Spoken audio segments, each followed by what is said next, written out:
All right, guys, what's up? This is the Good Fighters podcast. I feel like every time I say this is a special one, but today actually is a special one, mostly because we have a very special guest, Dr. Jordan Burns. Doc, you are somebody that exemplifies connection, intention, and purpose as far as Dr. Nash and I can see. And those are kind of three pillars that we hold as good fighters because this is the Good Fighters podcast. And like I said before, I just want to send out a special thank you for locking it down in Naptown. I know that the community is well taken care of in chiropractic and as far as leadership goes too, with you there. So thank you so much for being on here today. Just a lot of gratitude for you joining us. I really appreciate that, man. Thank you. Yeah. Can you tell us where you're at and then what the name of your practice is and all that kind of stuff, the formalities? Yeah, so my office is called Pro Wellness Chiropractic. It was actually opened in 2008 by two docs that came out of, I think they both went to Logan, actually. That's where I went to school, Logan University. Nice. Went to IU for undergrad. But those two docs sold it to one of our docs that works at our office now in 2015. And then he sold it to three of us in the end of 2019. So my Beautiful. first year as a co-owner of a business was 2020, so it was a pretty cool experience. Nothing like going into the fire, right? Yeah. I did forget to say, yes, you are a fellow Hoosier as well. I went to IU as well, so another connection there. I think I started following you when I started school. So Okay. just it's really been really cool to even see from afar you becoming an owner. And I know that's something that I did want to touch on today because of that whole process and being an owner in COVID times. Yeah, it's been Crazy. a lot. Oh yeah, if you've been following me since then, a lot has changed in my life since that all Right. began. When did you graduate from IU? So I graduated from IU 2016, winter of 2016. That's when I graduated from Logan. So. Nice, yeah. So just not too far after, because Dr. Nash and I both graduated Palmer in 2019, 2020? 2020. 2020. Yeah. Yeah. Last trimester was June. a trip. Yeah. Yeah. Well, Doc, since it's top of mind, I know that we've talked about 75 hard here a lot. And I know you just completed that. Was this your first time? It was. Yep. Nice. One of my best friends did it. And I, watched him go through it, and he just constantly talked about it. And it was one of those things that I always felt like, and I've had this conversation with a few of my other friends, like, I'm already disciplined. I don't need to do something hard. And then, my friend sent me the podcast that Andy Frisella talking about it. And I was like, yeah, that's my inner bitch voice just saying, like, that's the excuse. Like, if it's so easy, then why don't I just do it and see if it's easy? Yes, sir. And that, I'm sure, has been a whole process. I'm on my second time right now. Nice. I think I'm on day like 36. Dr. Nash, he's going to hop on soon, I'm sure. I just started phase 1. Yeah. I don't know. Yeah, so are you doing like 75 hard, or what are you doing? So right now, just the 75 hard portion of it. I'm going to be probably trying to schedule out phase 1 here pretty soon. So it's interesting, man. I like it a lot. I like the progression. Yeah, it's definitely something. I mean, trying to get better with each phase, with each section. So what's like one of the biggest things that you noticed going through 75 hard in that process for you?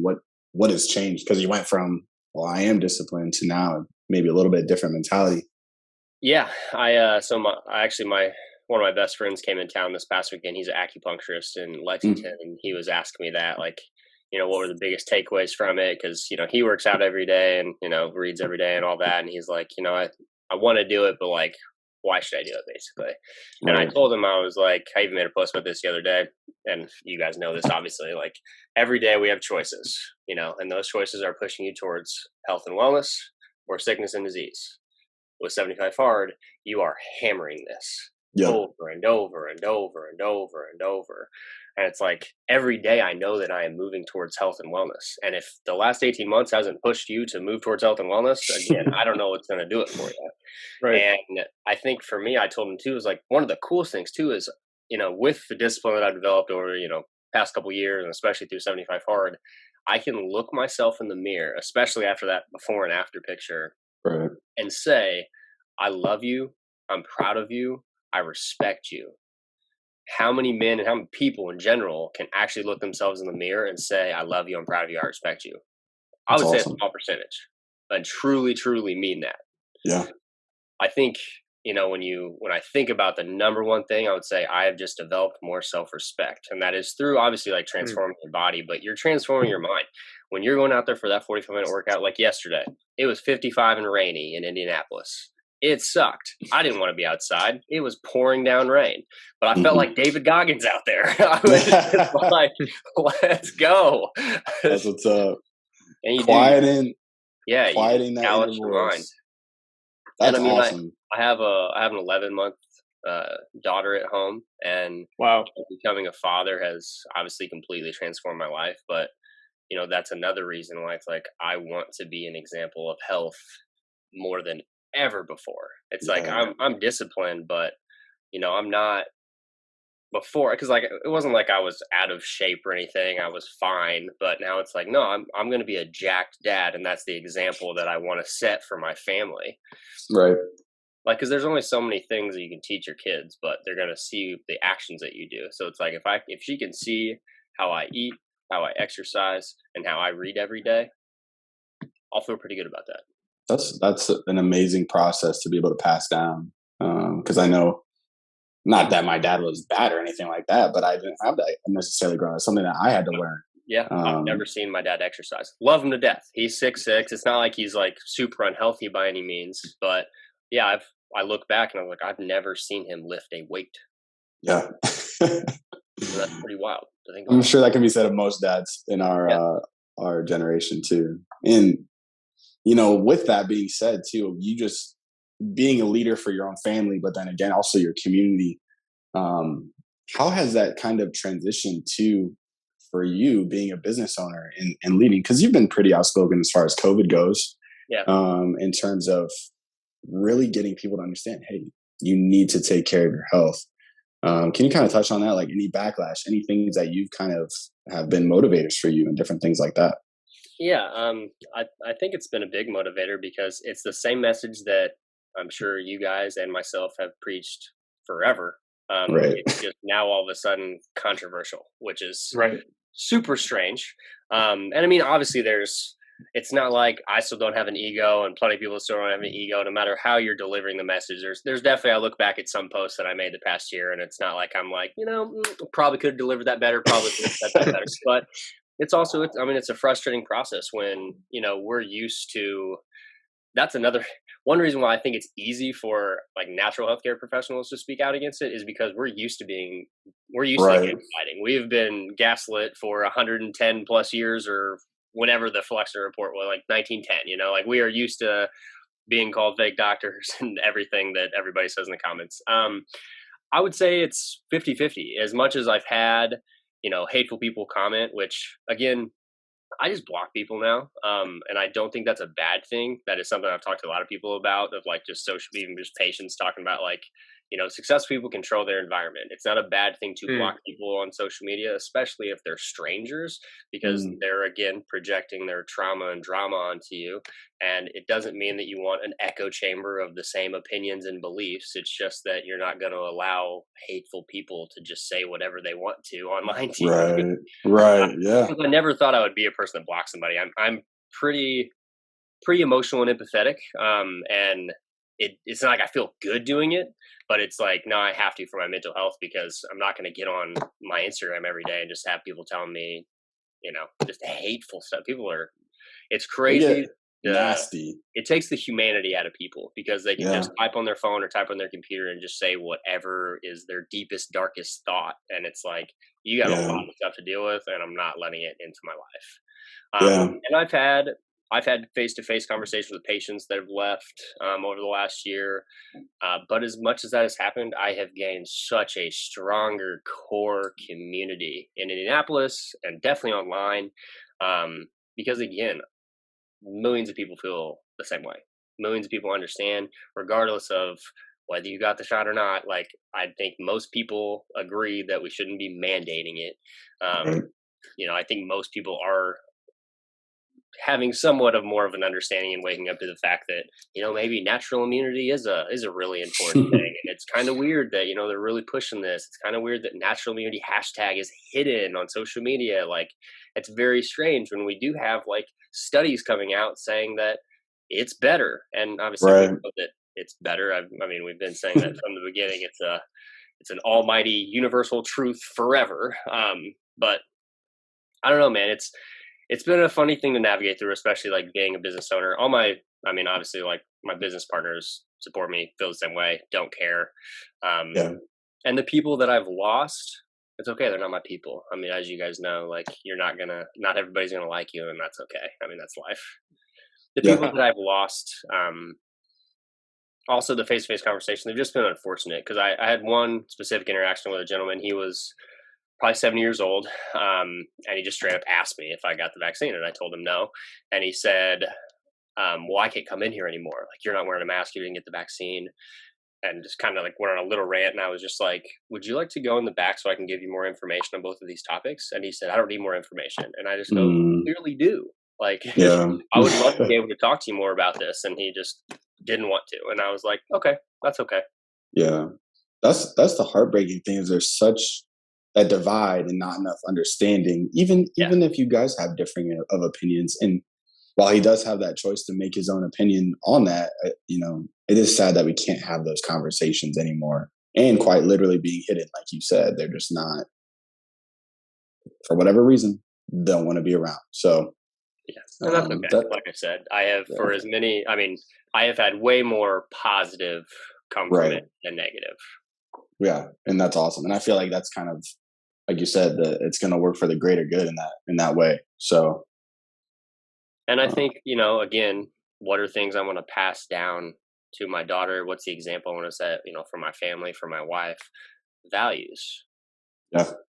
Honesty is one of my number one values. And I don't care if it's not the mainstream narrative. I don't care if it's going to trigger people. Like, I'm going to be truthful about what's going on, because luckily I went to chiropractic school and I met people that have, been all about natural immunity their whole lives. And I've somehow managed to make it through IU and chiropractic school and not be indoctrinated into a lot of political beliefs and health beliefs that unfortunately millions of people are indoctrinated into believing. Yeah. Especially belief IU, is like everybody's pre-med there. So the select few is chiropractors coming out. Yeah. What were you saying? Well, I was gonna say, I think belief is like such a important word in that like believing in this indoctrination, right? And it's something that's really been programmed for a long time. And with somebody who's 70, it's unfortunate because once upon a time, I think they would think similar to us, that like, this isn't just about us. This is about the kids, right? This is about our kids and our kids' kids. And if we're not taking steps to create a better future for them, then what the heck are we doing? And it takes an unbiased mind, or like somebody that's willing to look at both sides to really truly see and understand the truth. And there are plenty of people that just it doesn't fit with their narrative and they just won't look at it. And I think that's really tough. And you can't really have conversations with people like that. Yeah, that's been probably kind of what you said. My general response is like, look, we just have different foundational beliefs of what health is. Yeah. Like, with me and one of my business partners were just talking about this. I ask in every new patient visit, like, how much water somebody drinks, do you take any supplements? And the amount of people, when you ask, do you take any supplements, that say they take aspirin every day, is just like that. Like, they think like aspirin and Claritin, like these over the counter drugs that they take are supplements that are normal and that they should take for the rest of their life. That is like truly how ingrained indoctrination is, I guess, really the best word for it. But that's truly how ingrained that medical model and thinking is into people. They're like, oh yeah, I mean, once you hit whatever age, you gotta start taking baby aspirin every day. It's like, no, you are not deficient in baby aspirin. I promise. No, we're not. We went more with the lack of it. That's crazy. Wow. I kind of had a more personal question, I guess, regarding to Logan. So we had homecoming this last weekend at Palmer, Nice. And it was great. And there's also been some things at Palmer that have been slightly concerning, at least for us, that are more fundamentally sound with our principles, right? And really Yeah. what chiropractic is, the pillars of chiropractic are. And just, I don't know, if you probably haven't heard, because why would you? You're not connected to Palmer whatsoever, but there are satellite clinics in Illinois. I actually saw a video. I follow, I think it's Mose the student. I think. Yep. Oh, Philip. Okay, perfect. Yep. Yeah. I saw So it. he That was did my it. man. Yeah. Yeah, he did a great job outlining kind of like the state of the union at Palmer, right? And so I was on campus this last weekend for homecoming, and it was disheartening, honestly. Seeing a lot of things that I saw, especially with a lot of fellow brothers and sisters that are chiropractors. I saw plenty of faculty that I had walking around campus the entire time with masks on. I saw just a lot of people just almost kind of just burying their heads in the sand of it even being something that we should even talk about, right? I took classes, and I had had a teacher to say, well, COVID got brought up for like half a second. She's like, we're not even going to talk about it, because it's like, well, then if we're just going to bury our heads in the sand every single time, then like we're really just kind of pissing on the entire history of chiropractic.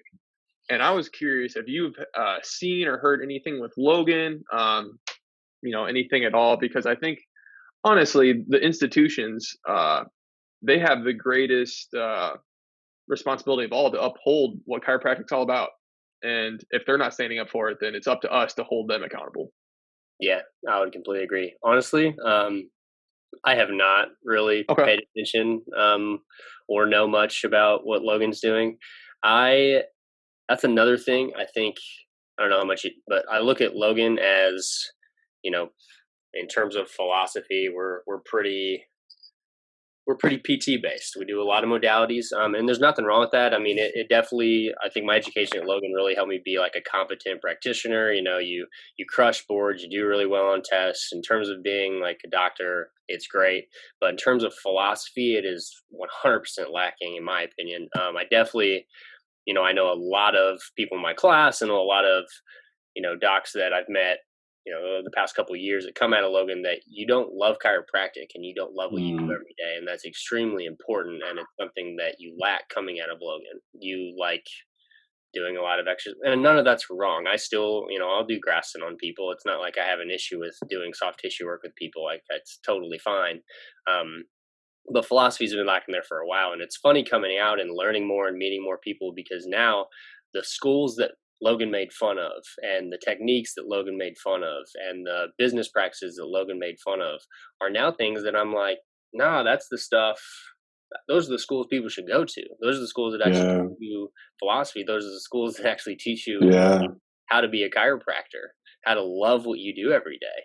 Because the people that I've seen, kind of like what he was saying, the people that are promoting a lot of the insanity that's happened the past 18 months are obviously my community is more Logan since I went to Logan, but there are a lot that are talking about it. And it's like, man, I sat next to you in school for 4 years.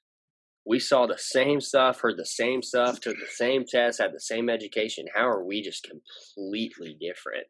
And I mean, a lot of it's who you surround yourself with. Like I'm at a practice with 4 other docs, and 2 of them are 40 years old. So, I mean, I've learned a tremendous amount from them. They have taught me, really taken me under their wing from that. And my friend that I was specifically talking about that sat next to me, like he started his own practice right out of school. So I think that's a huge difference when you're actually able to have these conversations with people. Like one of the docs in my office, he's never, oh, sorry. Pause. Sorry, guys. Special guest entering the Good Fire podcast. You don't want to talk to me. That was Corey, my business partner. One of the docs in my office has actually never had a vaccine in his life. And when you meet people like that, because I remember that was the first time that ever happened to me. I was in chiropractic school, and my roommate had never had a vaccine before. He's the 28th chiropractor in his family. And to me, I was just like, I'm open to having the conversation because it's nothing that I've never really thought about. I'm like, oh, okay. Explain that to me. Talk to me about that. Like, that's something that, I'm from a small town and I've never would have thought that was an option, I guess. I don't really understand. And then, you know, when you actually look into this information, because you don't get this information in mainstream education, like you read Suzanne Humphrey's stuff, Dissolving Illusions, and you like go into the history of stuff, and you think about, well, no, that seems more logical. It seems, you know, we changed a lot of stuff with lifestyle and especially environment. You know, we stopped spraying. We don't need to get into this whole topic, but like, you know, we can save that one. Yeah.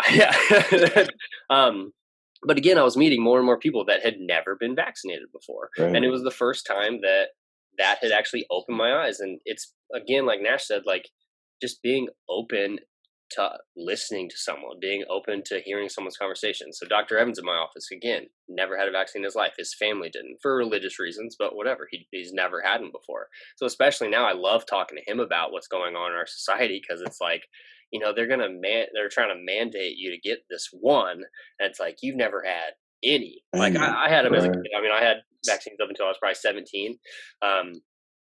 Maybe 18 actually. When I went to IU, I ran track at IU, and I think I got a flu shot my freshman year, and I got sick afterwards. And I think that was my last time of like, I'm not going to do that anymore. And I'm just not. I don't even remember why I just went on this rant. What were we talking about? Honestly, I don't remember either. I was just soaking it in. I think I think Nash was asking about Logan. Yeah. Oh yeah, what Logan's been like. But yeah, I think I haven't followed up just because I've just kind of let go of that, I guess. Sure. I don't get too into the schools or anything anymore. It's kind of not a surprise though, too, from some of these institutions that we've seen. And I mean, we've talked about Palmer before. It's sad to hear it from Palmer, though. Obviously, like it's expected from a handful of them. Like I wouldn't be shocked if Logan did some similar stuff. I don't think we have any clinics in Illinois. I think it's all in Missouri. But yeah, I don't know how they would handle that. I do have a couple friends actually that just started at Logan. So I'll have to ask him. Yeah. One topic that Gates and I talk about a lot, or not just a lot, but just like the concept, right? You know, with there's such a thirst, pun intended, taking a drink of water, for this alternate message, this at least this choice of health, that is really an opportunity that I think has been just missed by just about every chiropractic school. Because I mean, can you imagine what that would look like if, you know, Palmer and Logan were to just team up and really stand up and say loud and proud that, you know, we're not going to be adhering to these quote unquote guidelines because we don't believe in them, and we don't think that this is truly the best route to get to health, right? How powerful would that be to be a beacon like that for people around the country, you know, and just for the profession? But kind of part of that though is what I was talking about earlier. Like, you talk about just educational systems in general are like indoctrination. So, I mean, yes, you're getting chiropractors that graduate from these schools, and you can then find philosophy and love philosophy and develop your philosophy, and you treat patients and you see the power of what you do every day. But then you have, and I'm not dissing all faculty by any means, but you know, you have a lot of faculty that don't practice. So, I mean, they are educators. They're not necessarily being out there in the field and developing that love for philosophy. Like I was in our sports clinic at Logan. So I mean, I was in the BioFreeze Human Performance Center. You know, we're spending 45 minutes with every patient. We're doing exercise with every patient. We're doing laser. We're doing grassing. You know, we're treating people like that, and that's their exposure to chiropractic. These chiropractors, like that's the clinicians. I mean, that's what they're doing every day. So they're not really falling in love anymore, and that's what they're teaching. That's who you're learning from.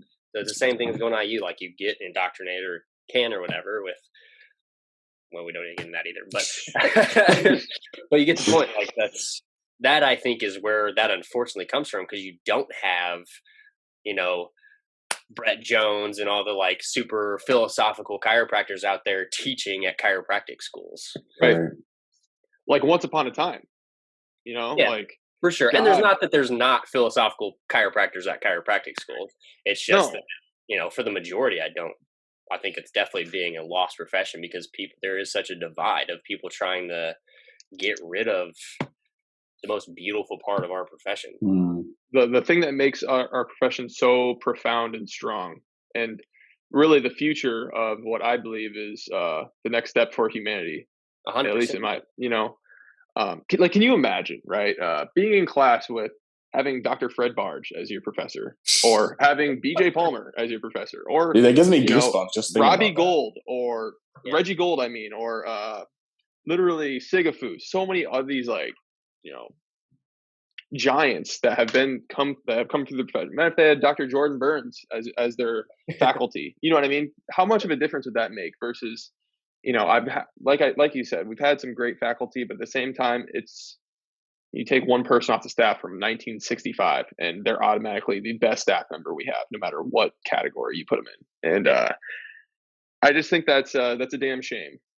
And I don't mean to get off topic onto that, but that's just something that. No, but I agree. I mean, I look back at my education at Logan, and I've actually emailed my philosophy professor since I've been out, because it was a class that you blew off when you were at Logan. Like, Right. you obviously still studied, learned it, passed class and stuff, but it was not one of the mainstream classes that you were focusing on. And I've emailed him since and just really thanked him, because I'm like, I think of the stuff that he said now every day.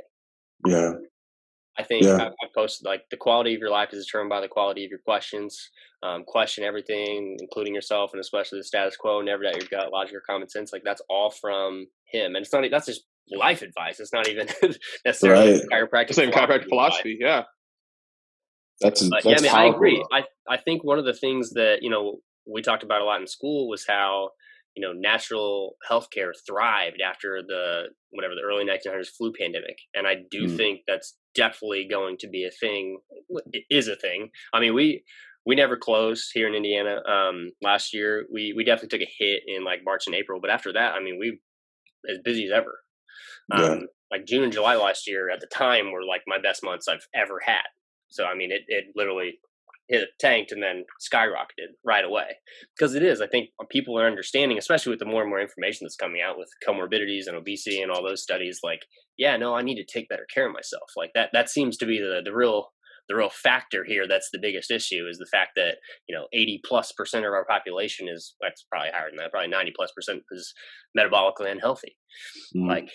That is the number one thing that we need to address and we need to change. And that is, I said that the other day, that has been the answer 18 months ago. It's the answer today. It's going to be the answer forever, is that we need to take better care of ourselves and stop listening to people that are motivated by money, like politicians, whatever it is. You have to take control of your own health. Yeah. It's the only thing that's going to save you. The government is not going to save you. Politicians are not going to save you. Donald Trump and Joe Biden are not going to save you. Yeah, that self-responsibility, being accountable for your own actions and recognizing that we do have an amazing power within us and use it. And that is the biggest thing that I love about chiropractic is even just the recognition of that. Because right now you don't get that message. You get, you're weak, you're sick, you're going to die. And that's not okay. That's not what we need. So yeah, and I think that's a big one too for people. Is, I forget what book. I think it's from Outwitting the Devil. I don't know if you guys have read Outwitting the Devil before. I've seen it on your page though. Or it might be from Outwitting the Devil or Think and Grow Rich. It's one of the Napoleon Hill books, but it talks about the main fears that humans have, and three of them are the fear of death, the fear of old age, and the fear of illness. And those are things that people truly, truly, truly fear.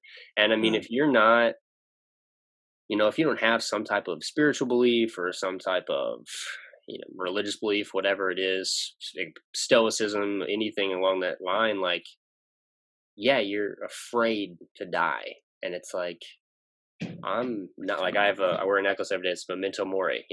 On the back it says you could leave life right now. Yeah. And that is a thought. It's also, when you live life, if you have ever lost anyone in your life, you have a respect for the brevity and fragility of life. You understand that, it sucks that thousands of people have died, but that's an unfortunate fact of living. Right. Yeah. We all do it. Yeah. And I think to live without those fears, right? That's something that, I feel like those are the three things that have been amplified, that they've really leaned to even more, to have this fear of getting sick, the fear of dying, and the fear of getting old. Mm-hmm. And, it's almost kind of like a stripping away of the the beauty of America is is founded on basically freedom of religion. You have the freedom of believing whatever you like. And I really feel like part of like the indoctrination has been to strip that away of people. Like that science is so great that we know so much, when in actuality, the more you know, you realize the more you don't know, that there can't be anything greater than us, right? And Right. that indoctrination to me is stripping away that hope and to live without fear, living without fear of getting old, because it is a beautiful transition towards that ultimate transition of leaving our physical bodies behind, and I think that's a really empowering thing, that we have the opportunity to give back to somebody, even somebody who's very analytical or very scientifically minded, that it really is founded upon deduction, chiropractic principles, major premise, undeniable, so many things undeniable. And I just, that's one of the things I love about it. I agree. Yeah. And I think, again, with those three fears, I've tried to preach to everyone of focus on the opposite of those things. Like, Yes, being so afraid of death. Let's focus on life. Let's focus on doing the things that we can do every day to continue to help us be more vitalistic and more healthy. I was just, have you guys read The Biology of Belief by Bruce Lipton? of course. We did a whole episode on it. Yep. I actually just started it about a week and a half ago. And, it talks about, as you guys know, like, health is simple. It's just a lost wisdom. Like, it is not rocket science. It is eating well, treating your body well, having gratitude, especially the whole book is essentially like having gratitude and having a positive mindset. Yeah. And that increases Respect. your lifespan. I talk about that with patients a lot. I was like, I truly think the people that live, you hear about the people that live to like 100, 105, 110, whatever it is, and they eat bacon all their life or smoke cigarettes or do this or do that. What do you think it is that helped them do that? I think it's the fact that they limited their emotional stress. I truly do believe that is the number one thing for a long lifespan, is you limit your negative emotional stress. They're just living. I read a story today about a 103-year-old grandma who beat COVID, and she was like, the nurses were coming in. She was like, "I'm not sick anymore. Get me out of here." She was done with it. She was ready to go live life. Yeah, I had a 60-year-old patient yesterday that came in, and honestly, I took an X-ray of her neck. It's probably the best neck X-ray of any patient I've ever had. Like, it was literally like you have a textbook neck, and her secret is she has done jazzercise for the past 30 years. Oh, wow. Ever since she was 30 years old. But I was like, that is the perfect testament, is you just moved your body every day. Wow. Jazzercise. Who would have thought? Yeah. That's awesome. Well, Dr. Burns, as we move closer to the end here, time's about up for us. I do just want to ask real quick, what's something about the man that you're becoming that you hope either spreads to your community or continues to spread to your family, and to be said about you now 5, 10 years, 50 years from now? What's that focus for you like?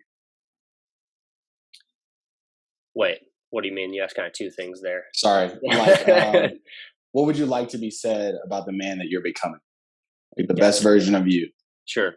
The word that comes to mind is discipline. So I listen to a lot of, as I feel like you guys probably do, I listen to a lot of Jocko Willink, a lot of David Goggins, Joe Rogan, and the word that discipline equals freedom. That's like, I don't know if you guys have heard of Akira the Don. He's a DJ. You definitely should look him up. He puts beats to. Oh, I have that. You suggested that a while back.